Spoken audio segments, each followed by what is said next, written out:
Essa foi uma semana decisiva, afinal de contas, ontem, dia 5, acabava o prazo para que as candidaturas fossem homologadas pelos partidos. As convenções começaram ainda no final do mês de julho, e durante toda essa semana de agosto, vai para lá, vai para cá, quem fica com quem dobra com quem, enfim. E ontem foi o prazo final. A gente vai trazer essa conversa toda com o Fabiano e com o Alexandre, o pessoal está se organizando na bancada ainda, mas enfim, Alexandre, ontem eu acho que teve gente que não dormiu, teve gente que estava aí com a gastrite atacada, como diz o gaúcho, porque era realmente o prazo final para definir se seria ou não candidato e se esse nome fosse aprovado pela sua sigla, né? Justamente, Moacir. Então o prazo de 5 de agosto, sexta-feira, 5 de agosto, foi o prazo final das convenções partidárias. Nacionalmente, muita movimentação, no Estado também, principalmente na questão do Senado. E aqui em Foz, nessa leitura que a gente faz a partir de um olhar iguaçuense das eleições, as pré-candidaturas sendo confirmadas para deputado federal, estadual. A gente já comentou que tem um candidato a vice-governador, mas é aquele número que a gente tinha, Moacir, né? Inicialmente a gente partiu ali com 42, 43 nomes para deputado federal e estadual. E agora a gente vai apresentar aqui em primeira mão. Foi um trabalho de apuração ao longo da tarde de ontem, ao longo de ontem, na verdade, ligando para os partidos e para os próprios candidatos também pedindo essas confirmações. E a gente tem um número hoje, Moacir, lembrando, né, antes de a gente citar esse número e esses nomes, que são nomes que passaram pela convenção, mas ainda precisam registrar suas candidaturas no Tribunal Superior Eleitoral, no TRE também, aqui estadual. Fazer esse registro da candidatura, aí a Justiça Eleitoral precisa avaliar os documentos, né, se é ficha limpa, se não é, para depois fazer a homologação das candidaturas. Ainda tem algumas brechas eleitorais que, de repente, por conta de cotas ou alguma coisa parecida, os próprios partidos podem mudar alguns nomes. Mas, via de regra, o que temos é isso. Temos 38 candidaturas para deputado federal e estadual na somatória. Sim. E a gente tinha feito uma conta antes de 43. Então, alguns nomes não passaram pelas convenções, desistiram. Mas a gente tem hoje 15 candidatos a deputado estadual e 23 a deputado federal. Então, 15 estadual, 23 federal, dá essa somatória de 38 candidatos. Que é um número, depois o Fabiano vai comentar, mas que é um número alto, principalmente se a gente levar em conta as últimas eleições. Mas vamos aos nomes, né, Moacir? Vamos lá. Vamos lá, Faça então. a nominata ou você faz a nominata? O senhor que decide, o senhor é o nosso líder aqui. Não. Então vamos lá, vamos então primeiro começando com a nominata aí dos candidatos a deputado estadual. Lembrando que esses nomes foram homologados até a data de ontem, pode ser que até o dia 15, como disse o Palmar, mude alguma coisa, mas por hora são candidatos. Adriana Vecchi Alencar, do PDT, Carla Rosane Rezende, do PSC, delegado Francisco Sampaio, do União Brasil, Edson Narizão, do PSC, Elisângela Bassanês, do PSC, Galhardo, do Republicanos, ainda Luciano Lima, do PSC, Luiz Henrique Dias, do PT, Matheus Vermelho, do PP, ainda a policial Sheila Mello, do PSD, policial rodoviário federal Fontana Romar.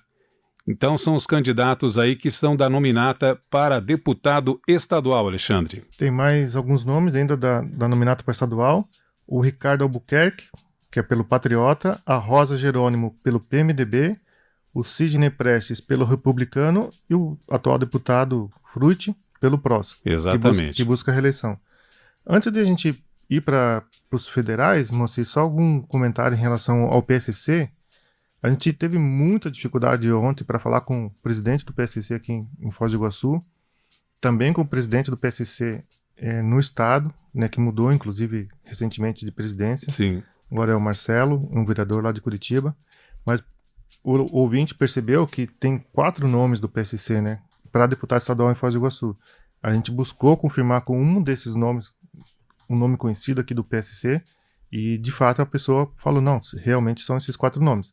Né, a Carla Rezende, o Edson Narizão, a Elisângela Bassanes e o próprio Luciano Lima. É estranho um partido lançar 4 candidatos no mesmo domicílio eleitoral, mantém esses 4 nomes até agora, mas talvez seja por uma questão de composição de chapa. Outra questão que também o ouvinte pode se atentou aí à questão dos partidos, né, o próprio Republicanos lançar 2 candidatos, o atual vereador Galhardo Sim. e o presidente do Republicanos aqui em Foz, o Sidney Prestes. Para quem acompanha a política, sabe que isso não é surpresa, porque há uma divergência aí entre ambos, né? Teve toda uma disputa aí no período pré-convenção. Mas também tem esses 2 nomes colocados para deputado estadual. Exatamente, né? Quem acompanhou, como disse o Alexandre, é uma guerra que aconteceu nas redes sociais. Em dado momento aí a gente percebeu que poderia até haver um racha dentro do partido, mas não teve, e os 2 são candidatos então a deputado estadual. Fabiano, te surpreendeu algum nome com relação dessas nominatas? Era mais ou menos que o pessoal já estava se lançando nas redes sociais e nas conversas no dia a dia pelas ruas? Não teve muita surpresa, na verdade, porque muitos desses nomes que aparecem por aí já vinham se dizendo, né, tocando no assunto, olha lá, aparecendo mais nas redes sociais. Hoje em dia as redes sociais viraram o período de campanha o tempo todo, né? Bem antes, né? As campanhas não terminam mais. Na verdade, termina uma eleição, começa a campanha para outra, né? Esse é o processo que as redes sociais ampliaram essa situação. Quanto à questão dos deputados, questão da quantidade de nomes que saíram, eu tendo a imaginar que com a mudança da legislação eleitoral, isso, a gente já comentou isso há um tempo, assim, que isso poderia aumentar realmente o número, porque com o fim das coligações, os partidos precisam agora de votos do próprio partido. Então eles têm que aumentar o número de candidatos para conseguir, porque de repente você lança um candidato que parece que é forte, mas tem gente que não gosta dele, vamos pegar o caso, rachou o partido, o pessoal vai fazer meio corpo mole para a campanha, precisa lançar um outro para poder juntar voto e ver se elege alguém.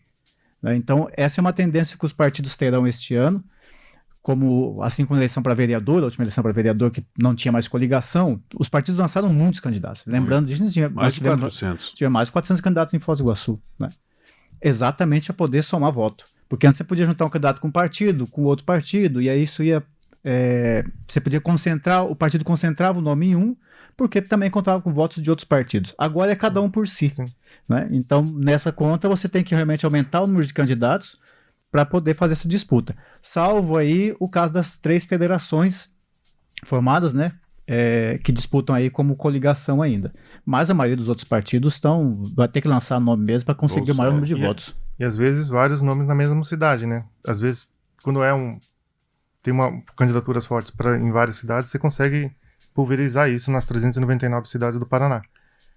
Mas, via de regra, acaba concentrando nas grandes cidades que tem grande eleitorado. Esqueci de comentar ainda nesse fenômeno aí, a questão do Matheus Vermelho, pelo PP, e do Fontana, que é policial rodoviário federal, também pelo PP. Mas vamos lá para os federais, Moacir? Então, são ao todo aí 15 candidatos para estadual e um número maior ainda para deputado federal, com 23 candidatos. Vamos lá. Arif Osman, do PSB, lembrando que a gente está colocando aqui na ordem alfabética, né? Arif Osman, do PSB, Bianca Portela, do PSC, Bibiana Orsi, do Podemos, Cabo Carlos, do PROS, Compadre Valentim, do Republicanos, Emilson Teixeira, do Patriota, Enfermeira Cristiana Morceles, do PTB, Giacobo, do PL, GM Joelson Bolsolavista, do PROS, Hamilton Serighelli, do PT, João Morales, do União Brasil, Joel de Lima, do Cidadania, Luciano Alves, do PSD, Mãe Edna, do PCdoB, Nelton Friedrich, do PDT, Pastor Walter Miranda, do PROS, Protetora Carol Dedonati, do PP, Ranieri Marchioro, do PTB, Toninho Açougueiro, do PTB, Valdir de Souza Maninho, PSC, Valentina Rocha, do PT, Vermelho, PL e William Barros, do Novo. Justamente, mesmo fenômeno, né? Não vou entrar em detalhes, mas partidos com 2 candidatos, aqui a deputado federal por Foz do Iguaçu, repetindo aquilo que o Fabiano colocou, que a gente comentou antes em relação aos candidatos a deputado estadual. Também uma nominata que se confirma, né? Aquilo que a gente já tinha apurado como pré-candidato a deputado federal. Teve algumas mudanças, Moacir, até coloquei isso, por exemplo, o PDT para estadual tinha um nome para candidata a deputada aqui estadual e depois mudou, né? E para federal também alguma outra mudança, mas muito pouco, manteve a base 95% daquilo que a gente já tinha nominado. Vocês ouvintes perceberam que o número de deputados, a candidatos a deputado federal é muito maior, não muito, mas é bem maior do que o deputado estadual.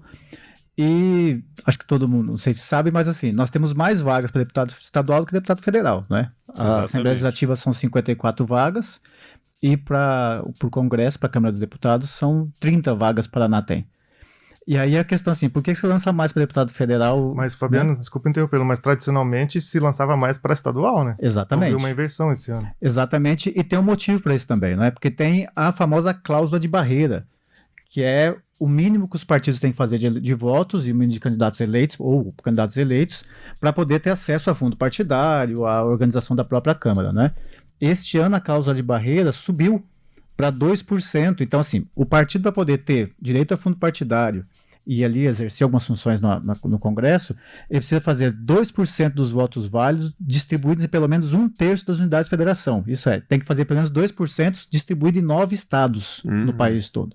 E para que fique ainda mais claro, 2% dos votos válidos para deputado federal. Exatamente. É óbvio, né, porque nós estamos falando da federação aí de todos os estados. Exatamente. E ter pelo menos 1% dos votos válidos em cada uma das federações, das unidades de federação. Então, assim, tem que fazer voto em todo o país. Mas é o nó na cabeça do eleitor, né? O eleitor não entende nada disso, vai querer votar no seu candidato. Exatamente. Essa é a preocupação do partido, né? Do eleitor nesse momento. Nessa questão do nó na cabeça do eleitor, Moacir, que eu queria puxar a enquete que a gente lançou, tá lá no portal, a gente já comentou aqui na Rádio Clube também, que é o que motiva, né, o eleitor a votar para deputado federal. A gente colocou algumas situações que eu acho que isso que importa, né? Essas contas ficam muito para os partidos. Sim, mas igual, tentarem, né? se viabilizar. Aquele amante mais da política que fica aí confuso. Peraí, eu vou votar num candidato aqui do Paraná, mas ele vai ter que fazer voto em São Paulo. Como é que é essa história, né? Porque vai ter toda essa questão da regionalização. Aí o candidato de fora vem beliscar os nossos votos aqui. É uma coisa confusa na cabeça. Vamos deixar isso. Que eu acho que ele leva em conta, e aí tá lançada a enquete, o ouvinte pode comentar aqui conosco, mas qual que é o principal critério para você definir o teu voto para deputado federal? Né, são as propostas apresentadas? Se ele é de Foz do Iguaçu, o partido pelo qual ele disputa, a vinculação desse candidato com o candidato à presidência, ou a indicação de uma pessoa de confiança, alguém que foi lá e falou, vota nesse candidato aqui que ele é bom. Isso. Ou a viabilidade eleitoral dele, né? Votar em candidato a deputado federal que tem chance de ganhar, o chamado voto útil. Eu acho que na cabeça do eleitor é isso que fica. Ainda tem essa questão de não quero perder meu voto, será? Opa! Os antigos falavam muito isso, eu vou votar em fulano porque eu não quero perder meu voto, mas será que hoje em dia ainda está em voga? Parece que tá, viu?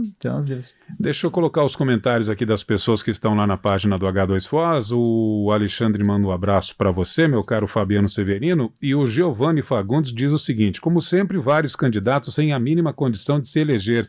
Não vai eleger ninguém. E a cidade, de novo, sem representante na Assembleia. A opinião do Giovanni Fagundes, que está lá na página do H2Foz. Corremos esse risco, meu caro Fabiano Severino? Olha, Moacir, eu acho que é interessante essa conversa sobre eleger da cidade, né? Porque também tem assim, vai eleger da cidade, eleger da região, e nunca fica muito claro até onde vai a região, né? Uhum. Porque se a gente pensar que tem que eleger da cidade, você pensa que a gente tem boa parte das cidades do Paraná que não teriam como ter deputado mesmo, né? Cidades com 4 mil, 5 mil, 10 mil habitantes não teria como ter um deputado. Foz do Iguaçu, nós chegamos aí a quase 200 mil eleitores esse ano. Uma cadeira de deputado esse ano, assim, isso é uma previsão, né? Pela média dos votos válidos, vai precisar em torno de 209 mil votos um partido conseguir para conseguir uma cadeira. Então, é muito difícil dizer que Foz sozinha consegue eleger um candidato, até porque todos os deputados eleitos nas últimas eleições fizeram votos, tem que fazer voto na maioria das cidades do estado. Né? É claro, tem mais votos no seu domicílio eleitoral, mas precisa fazer voto não só em Foz do Iguaçu, tem que fazer voto em várias cidades. A gente fala assim, mas Cascavel elege. Cascavel não consegue eleger só com os votos da cidade de Cascavel um deputado também. Também precisa de voto, tanto faz voto em Foz do Iguaçu, faz voto em Curitiba, faz voto em Ponta Grossa, faz voto em várias cidades. Né? A viabilidade do candidato tem muito da sua própria, de como esse candidato se apresenta, do quão conhecido ele é, né, do histórico que ele tem, mas também tem ali do quanto o partido investe num candidato, numa candidatura dessa, né, do quanto espaço aparece, por exemplo, quantos prefeitos o partido tem no estado, né, para o candidato ir lá, para o prefeito levar, olha aqui, esse aqui é o candidato que vai defender a gente, vai trazer verbo para cá, essa conversa toda. Quantos vereadores tem? né? Candidatura de deputado, dificilmente o deputado consegue passar como vereador, que consegue ir no bairro, vai lá. O deputado tem que rodar as cidades todas. Ele pode se entrar numa região, mas tem que ser uma região que tenha muito voto que o garanta. Né? E aí é importante o eleitor também perceber, tanto da enquete, que é isso, né? O partido conta muito, porque é a soma dos votos dos candidatos do partido que vão eleger. E dentro do partido, o candidato tem que fazer mais voto. Essa é a conta que é feita de tampinha de garrafa. Né? Assim, dentro dessa tua pergunta aí, eu queria que o Fabiano destacasse, ele junto com o Vassi Álvaro, o jornalista Vassi Álvaro, o Fabiano, como todos sabem, é pedagogo, mas eles estão dentro desse núcleo de informações, estatísticas e gráficos, né, os chamados infográficos do H2Foz. Então a gente junto aqui, nessa parceria com a Clube, tem sempre buscado levantar dados estatísticos que revelam um pouco do perfil do eleitorado, do perfil da votação, do perfil dos partidos. E eu queria que o Fabiano destacasse uns 2 dados mais recentes que têm a ver com a característica da votação do eleitorado de Foz do Iguaçu a deputado federal e deputado estadual. Fabiano, eu sei que tem muito material disponível ali na sessão do H2Foz de eleições de 2022, mas como a gente ainda vai dar uma rodada nacional e estadual, né, dos candidatos a presidente e governador, e tem esse imbróglio do Senado aqui pelo Paraná, queria que você abrisse um pouquinho para comentar os dados mais interessantes que você possa destacar aqui para a gente nesse tempo curto. Tá, eu vou só dar, então, para os ouvintes que não chegaram a ver aí no portal ou que voltem a ver lá, nós temos a matéria que a gente lançou agora, uma das mais recentes, que é chamada Como o eleitorado de Foz do Iguaçu vota para deputado e deputado estadual e federal. Certo. A gente foi dar uma olhada nos resultados das últimas eleições e ver como é que está esse voto distribuído. Primeira coisa de destacar aqui, um pouco emendando com a pergunta anterior, todos os deputados eleitos nas últimas eleições sempre tiveram voto em Foz do Iguaçu. Todos. Tanto para federal quanto estadual. Todo mundo fez votação em Foz do Iguaçu. Né? Então, a cidade ajudou a eleger todos os deputados. Os 54 do estado, os 30 federais. Então, há votação aqui. Isso quer dizer que Foz distribui o voto, não é? Em praticamente todos os partidos que disputam a eleição. Até porque a gente tem uma matéria também anterior no portal que mostra que os 32 partidos que disputam a eleição, 31 deles ao menos têm diretório local e tem pessoas filiadas em Foz do Iguaçu. Nós temos aí hoje em torno de 23 mil eleitores em Foz do Iguaçu que são filiados a diversos partidos políticos. E cada um vai votar no seu partido, cada um vai fazer campanha para o seu partido. Né? Então Foz é uma cidade bem plural nessa questão da escolha dos candidatos também. Isso pode ajudar, né, no debate político e tal. Aí, para quem faz a conta matemática de eleger, vamos juntar todo mundo para votar num candidato. Não vai acontecer isso. A gente não consegue fazer isso na cidade, até porque as pessoas têm liberdade de escolher filiação. E Foz tem uma coisa diferente de outras cidades, por exemplo, na minha maneira de ver, talvez seja errada, que aqui tem muito funcionário público, pessoas que vêm para ficar um tempo, que trabalham nos órgãos estaduais, nos órgãos federais, né? E que, de repente, votam nos candidatos lá da sua região. Exatamente. Ao contrário de uma cidade um pouco mais bairrista, digamos assim, vamos eleger o que é nosso. Aqui tem muita gente que não é de Foz do Iguaçu, que está trabalhando, mas tem o seu domicílio eleitoral em outra cidade, né? Exatamente. Foz é uma cidade meio de passagem para muita gente, né? Que vem para cá e nós temos um número grande, por exemplo, de estudantes. E eu não sei, a gente tem esses dados assim de esperar que o pessoal que está vindo para cá está mudando o domicílio eleitoral. Pois é. Né? A gente teve um aumento aí de eleitores para Foz do Iguaçu, mas eu não sei o quanto isso impacta realmente nessa situação. E tem isso, né? Eu vou votar no deputado porque eu vim da cidade tal, mas eu me sinto meio de lá ainda, quero votar no cara. Exatamente. Ou porque, sei lá, a família ligou. Vota aqui, teu primo é candidato. Né? Boa. Vota aqui no primo que é candidato em algum lugar e tal. Isso é uma possibilidade. São diferenciações que nós temos aqui, as peculiaridades da fronteira, Alexandre Palmar. Justamente, Moacir. E falando agora da questão nacional, queria também destacar alguns dados de ontem, algumas convenções de ontem, que eu acho que afunilaram o cenário eleitoral e as candidaturas e os seus partidos, né, como falou o Fabiano, suas federações ou coligações. Só para atualizar o ouvinte, mas o Bolsonaro então tenha confirmado com ele, e isso vai ser muito importante, a gente já vai comentar, com o PL, que é o partido do próprio presidente, progressistas e republicanos.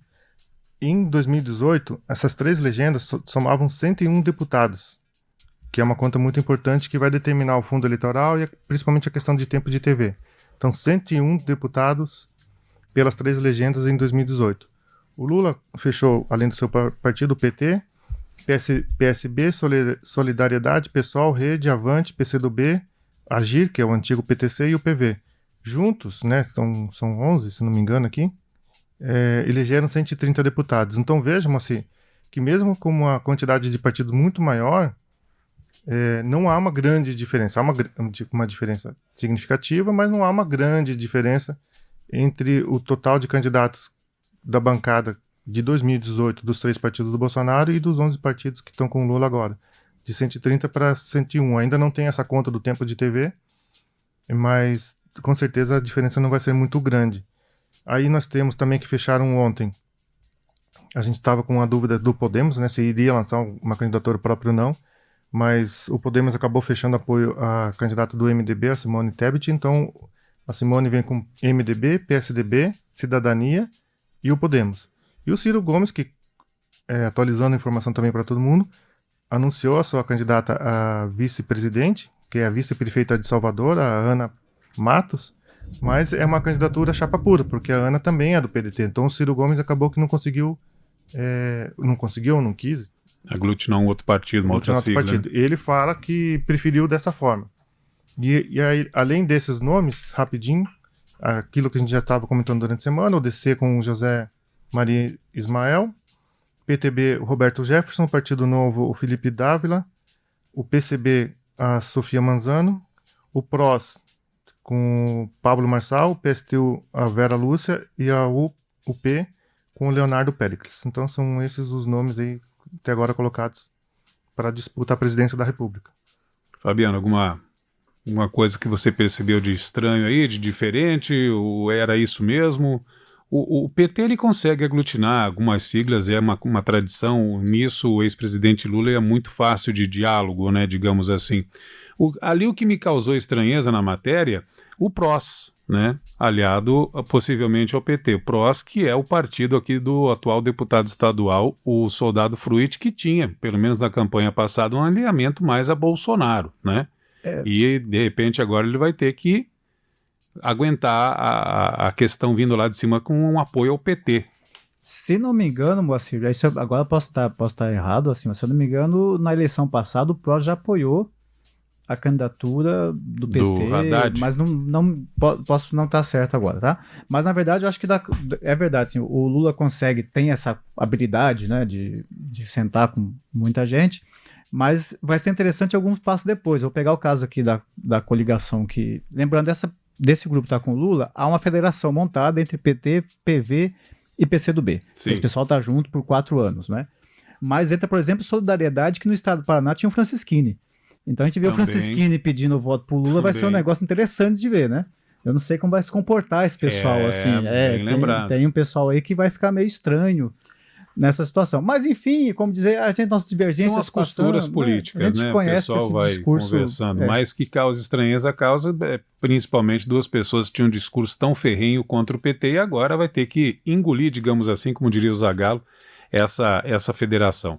Alexandre, e o que nós temos mais aí? O PROS tem a candidatura do Pablo Marçal à presidência. O que tem dentro do PROS, na verdade, é um racha de uma ala querendo apoiar o Lula e uma ala pela candidatura própria. Então, assim, isso ainda não está definido, tá? Mas só para colocar aqui, atualizar.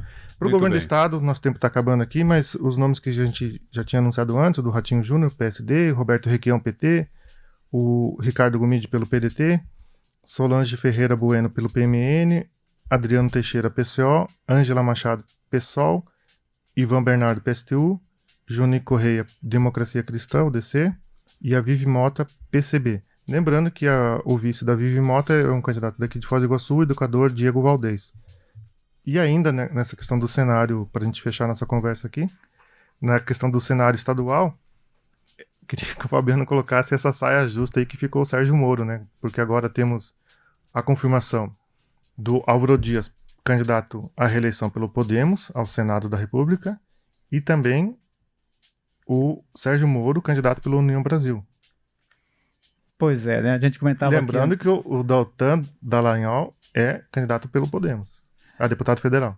Pois é, né? A gente comentava aqui um pouco antes, tinha até trilha sonora para esse debate, né? Pois é. Porque, lembrando aos ouvintes, assim, que na última eleição à presidência, o Álvaro Dias, então candidato a presidente da República, tecia elogios ao Moro o tempo todo, inclusive dizia que o Moro seria seu ministro se fosse eleito. Foi naquela onda de poder colar a imagem do Moro. O Moro ficou, de vez em quando, negava aquela situação, não é bem assim. Depois, o Moro anunciou que iria ao Podemos, o Podemos foi a maior festa para recebê-lo, né? Na passagem pelo Sérgio Moro aqui em Foz do Iguaçu, inclusive ele disse que, olha, eu não saí pelo Podemos porque o Podemos não tinha estrutura para me lançar a presidência da República, tentou alçar voos ali por São Paulo, não conseguiu, mas a esposa conseguiu, a esposa do candidato a deputado federal por São Paulo, né? Fica aquela coisa assim, o Moro não tinha domicílio eleitoral, mas a esposa tinha em São Paulo. São situações. Né? Aí o Moro volta ao Paraná, sai pela União Brasil, deixa o Podemos, né? E agora enfrenta o seu padrinho, amigo, companheiro, ex mordendo a mão, né? Que lhe acarinhou. Né? Lembrando a Beth Carvalho, né? Vou festejar. Então, diante dessa situação, aí, e coloca, de certa forma, realmente o Deltan Dallagnol nessa saia justa, porque, afinal de contas, ele foi nessa onda do Moro pro Podemos, o Moro saiu e o Deltan ficou. Ficou sem padrinho. Ficou, e aí agora o Deltan tem que pedir voto pro Álvaro Dias contra o Moro.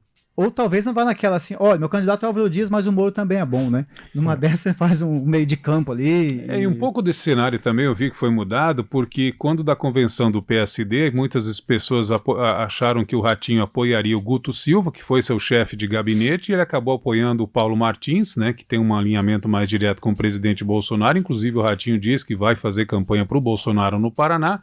Guto Silva ontem retirou a sua candidatura, né, ao Senado pelo estado do Paraná. Então, eu acho que essa decisão do Ratinho, querendo ou não, também colocou um pouco em xeque essa decisão, né? Mexeu nesse tabuleiro, né? O Guto Silva ficou para coordenar a campanha do Ratinho no estado, né, Moacir? Exatamente. Acho que ele ficou acuado ali, sem conseguir muito espaço, não conseguiu construir sua candidatura.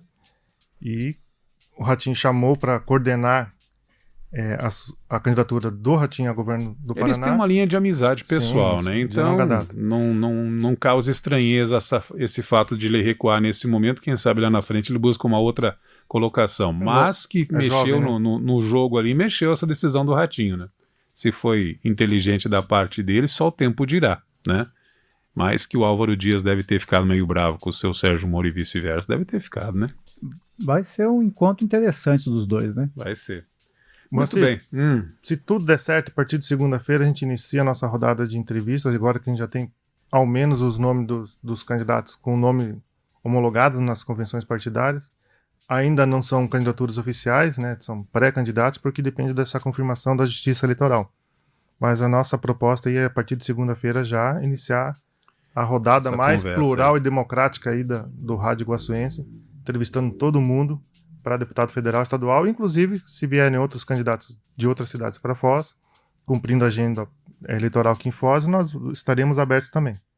Então essa vai ser a proposta do 2 em 1, que já estreou essa semana aqui na Rádio Clube, e a partir da segunda-feira, então, já com, né, a gente começou conversando sobre política, e a partir da semana que vem já estará, inclusive, com os candidatos aqui, a gente saber as ideias, as propostas de cada um, né, Fabiano? Porque é muita ideia, muita proposta com essa grande nominata. E vamos saber quem que realmente vai cair aí no gosto da população e quais são as propostas que realmente vão de encontro que a população anseia, né? Exatamente. E aproveitando esses momentos, eu acho que é um espaço bem importante, porque com esse número grande de candidatos e o tempo de televisão vai ser também cada vez menor, não é assim? Vai ter candidato dizendo oi e tchau. E tchau.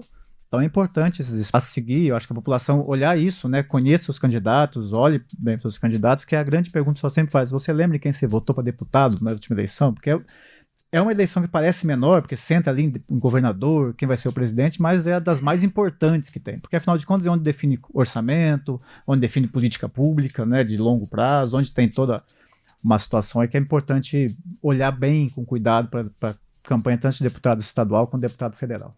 Muito bem, era isso, meu timoneiro, a gente fecha por aqui. Então, mais política, claro, a partir de agora se vai respirar política 24 horas, porque mesmo que você não queira ir participar do debate, mas tá lá na rede social, vai aparecer com certeza as propagandas, enfim. E aqui na Rádio Clube e no H2 Foz você vai ter esse debate, essa conversa, né? Saber a proposta de cada um. São 10 horas e 37 minutos agora, Fabiano, um grande abraço. Você permanece com nós aqui, o Fabiano, diretor? À vontade do então tá bom. Fabiano, mas de qualquer maneira, um grande abraço, prazer mais uma vez em vê-lo. Marco Zero, onde tudo começa.